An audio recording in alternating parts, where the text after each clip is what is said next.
So now we're going to look at the psoas release. So the psoas is a huge muscle, there's two of them actually, one on either side, and it goes all the way from the inside, the inside of the back of your rib cage, get it fastens onto that very bottom rib there, and then all the way through your body. It passes through the front of your hip, and then it fastens onto the inside of your thigh. So, and you have one on either side, so you can see it's a huge muscle. And not only does it kind of attach to those 2 points, it has lots of little tiny spiny projections, and it fastens to every vertebra of your spine all of the way down, and everything else as well. So it's kind of like a little spiky starfish that has the ability to affect your body in so many ways. Now, the psoas muscle has been known as the muscle of the soul. So some people in ancient cultures believe that the soul was housed within this muscle, and it's believed to hold a lot of emotions and trauma. And whether you believe that or not, it is the muscle that causes that kind of curling up reflex. I went and did a course a few years ago with Liz Cook, who wrote the Science of the Psoas book. And it was a really interesting course, and she went through a lot of this. And I'd never really experienced an emotional release with the psoas up to that point.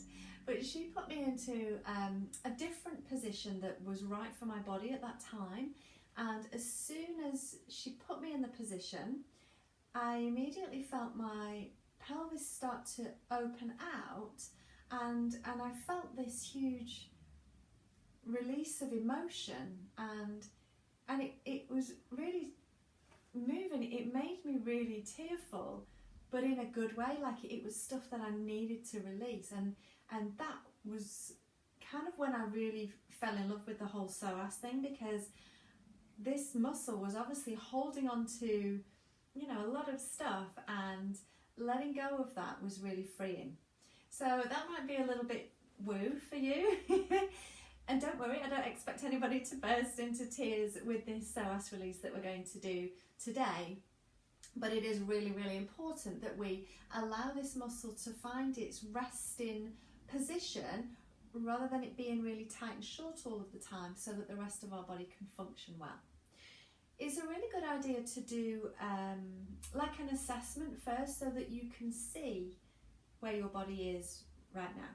So before we get any props or anything, we're just going to lie down flat on your back. And you're only going to be here for a minute, so don't worry if it's not the most comfortable position. Legs out.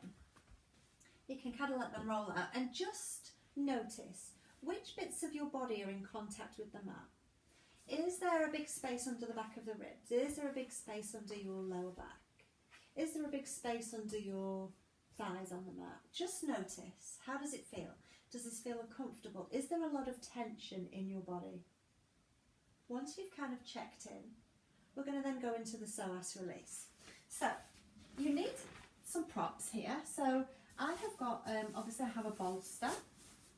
You can grab some cushions off your couch, or a stack of blankets or pillows, whatever you've got. You need something that's going to give you a little bit of a lift. And then I'm going to use a half dome. Again, you might just want to use another rolled up towel or a blanket or whatever you've got. So what the aim of this is to prop the very bottom of your shoulder blades. So we're going to have the edge of the cushion or the bolster right on the bottom of your shoulder blades. So kind of line yourself up with that. And then whatever you've got on top is just going to support your head, because chances are you're going to need your head just a slightly bit higher. Once you've got yourself here, you're going to lengthen your legs out long, and then you're going to notice whether there's a big space under your thighs. And if there's still a big space, then it might be useful to have somebody else to check for you, or to look in a mirror. If there's a big space, you're going to lift your bolster up a little bit higher. So we want to have the backs of the legs in contact with the floor, and the tips of the shoulder blades are just on. So I don't know if you can see here, but there's a space here under my back. So we've got the very bottom of the shoulder blades, or very bottom of the ribs anchored, and my pelvis is anchored. And we're going to allow the spine then to relax. And we're not going to force it, we're not going to muscle it down. We're just going to take some deep breaths and see if we can just find softness. And in my mind, I'm imagining that the two bits of my back that are anchored, and then the little bit in between that's free, is like a hammock. So it's kind of starting to drop down, starting to relax down. And I'm not using my abdominals to pull it down, to muscle it down. I'm just using my breath and allowing it to release. It might be comfortable for you if having your arms out like this is a bit of a stretch for your chest and shoulders. You can grab some cushions and have your arms propped up a little bit if you wish. And just keep taking some deep breaths. Checking in for tension through the rest of your body. So check in with your jaw, making sure that you aren't clenching your teeth together. Making sure that you aren't holding and gripping through your neck and your shoulders. Hands are just open and relaxed, toes are just long and soft and relaxed. And you can stay here for as long as you wish. So this is a really nice position to meditate in. You can watch TV here. Just finding this position and allowing your body to be here will let it relax, because it's being fully supported here, so it feels safe to let go. And it feels amazing. So many times people will say, well, how long does it take from a psoas to release? And that is like such a big question, because it depends. The answer to everything is always it depends. It depends how much tension you are holding in your psoas. It depends how often you do this movement. It can take anything from 10 minutes to 10 years. So just spending time in this position every day is really, really beneficial.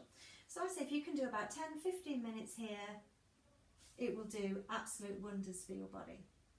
So once you've done your 10-15 minutes, you want to then check in. So we're going to do that assessment again to see where we are. So get rid of whatever you've got. And then lie yourself down again in exactly that same position, legs out long. Arms just down by your sides, and just allow yourself to settle into the mat and see. Now, which bits of your body are in contact with the mat? Is there still a big space under the back of the ribs? Is there still a big space under your lower back? How much space is under your thighs? How does your body feel? Does it feel tense and like it's holding itself away from the mat?